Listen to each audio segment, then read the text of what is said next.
Thanks for coming up this morning. Very early, but what a beautiful place. I've never been in Newcastle before, and literally on Wednesday afternoon, I sat in my hotel room working, watching people surf for 3 hours. And it was fantastic. It was the best 3 hours of work I have ever done. I'm the marketing manager. I also sit on our core innovation team, which means I have responsibilities around culture, around tool sets, around process, and sitting in on the projects that we do and mentoring that from a point of view. The presentation I've got for you, we've only got about 10 minutes, so it's really fast. Literally, I've put together a series of photos that I've personally taken at Planet Innovation over the last 18 months that I've been there. So it's a bit of a family album, and I'm going to hopefully use that to illustrate some of the points that I think have contributed largely to our success. So Planet Innovation, we're 4 years old. We're a product development company, which means companies come to us with an idea, and we help them take that to a product and take that to market. So that could be a big multinational in North America, a medical company, a high-tech company, or it could be a small startup in any part of the world. So we're doing a lot of product development, engineering and technical work for them. We're also doing a lot of commercial work for them as well. That's the back of Dave Mergen's head. Dave is a young guy that works for us. He wrote a great blog article on our website called How to Turn All Your Staff into Innovators. So if you get the chance, visit our website, check out Dave's article. There's also a picture of the front of Dave's head in that article as well, which he'd be pleased to know. So our focus is on developing these types of products. So we tend to focus our innovation and our goals around that. Here's an example of it's an imaging incubator. So in the IVF process, when you have the embryo, you put it in an incubator. This allows you to take photos at very high speed. In the past, you had to take the embryo out of that environment to take photos of it, and it was not great for the embryo. So this sort of breakthrough high-tech work are some of the products that we do. That's a smart home thermostat that talks to the devices in your house, learns what you do. It's kind of creepy, it's kind of cool all at the same time. Another IVF instrument. This helps the freezing process of IVF. So we're automating a lot of manual processes in laboratories and in engineering and industrial environments, just to give you a taste, and that's some cool tool.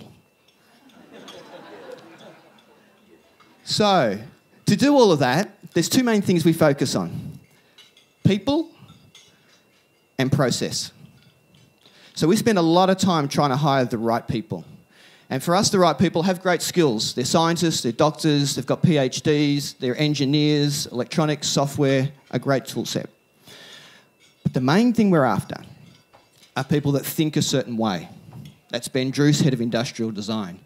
So they're disruptive people by nature. They're challenging people. They ask a lot of questions. They can be difficult people to work with.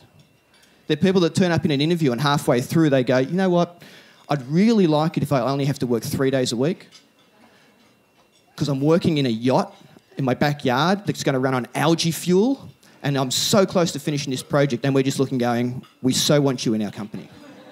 So people that have side projects, that get distracted, that are thinking about running their own business some stage, we want them. And if we've only got you for 3 days a week for 2 years, that's fine. Because the value we will get from that type of thinking is so much more than 5 days a week of somebody with linear, conventional thinking. Sasha DeFeedy, she's our Chief Science Officer. She's got a PhD in haematology. She runs a lot of our commercialisation strategy. She works with companies on how to fund these projects, how to get grants. So a lot of multidisciplinary type of thinking. So we hire these people. Sorry, Paul, we do have a table tennis table. We try and have some fun. And then hopefully they enjoy their work as well.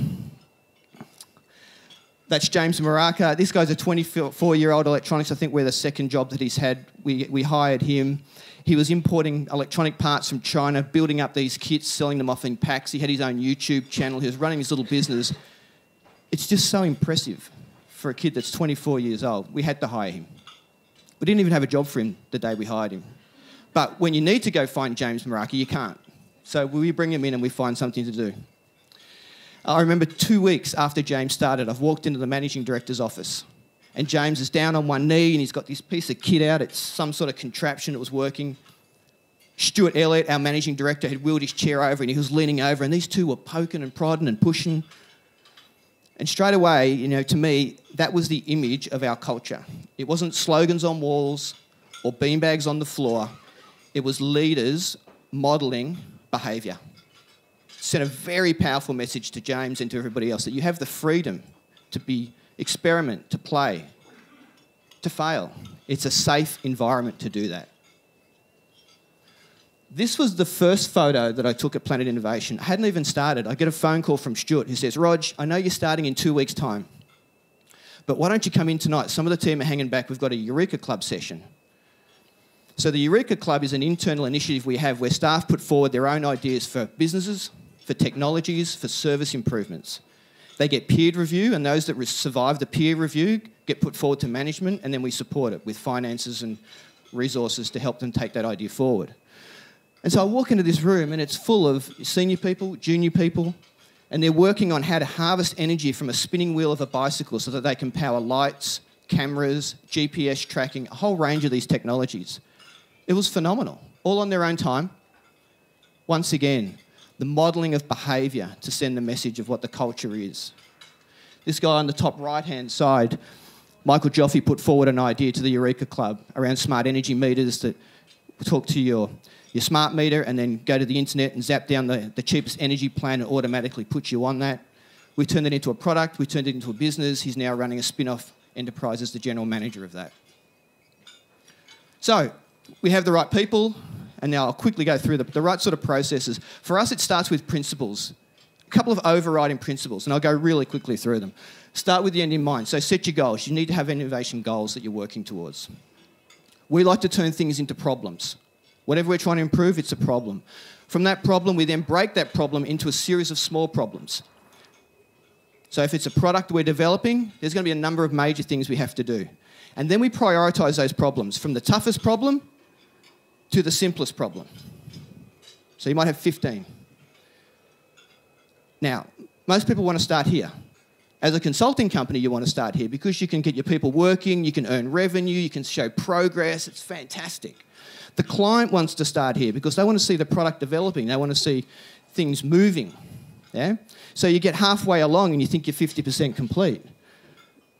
But if this is your toughest problem and your easiest problem and you're here, you are nowhere near 50% completing that challenge. So you know how this story ends.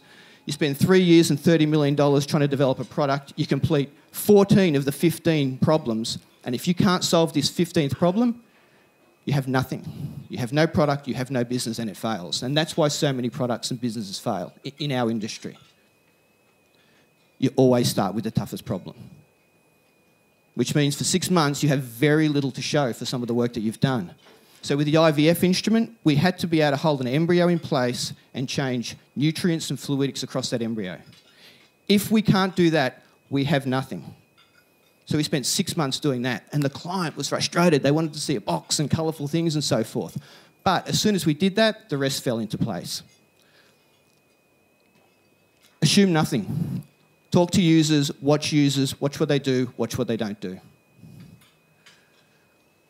Don't design while innovating. As soon as you settle on a direction, it's very hard to back out of that. So if you're experimenting, continue to experiment and don't design. And reuse, to Paul's point, rather than reinvent. We do this all the time. Often there's a tiny bit of invention. The rest of it, we're reusing from different industries, different projects, different applications. So powerful. In support of the principles, we do have a process for ideation. We call it the BRIGHT process, B-R-I. It's a briefing, a research, immersion, the generation of ideas, which is often where people start, but the previous steps are really important. You harvest those ideas, you top select. And then to help us through that process, we use a set of tools. Again, we borrow them from companies like IDEO, Stanford D School, the TRIZ tool set. There's a whole bunch of tools available. And then we underpin it with a level of governance. So we measure that, the revenue and so forth. So, in close, we have clear goals, we hire the right people, we try and build a great culture, we support them with overriding principles, and we use a tool set to drive the process. And that's Stuart, our managing director. And we try and model the behaviour we want. That's how we do it at PI.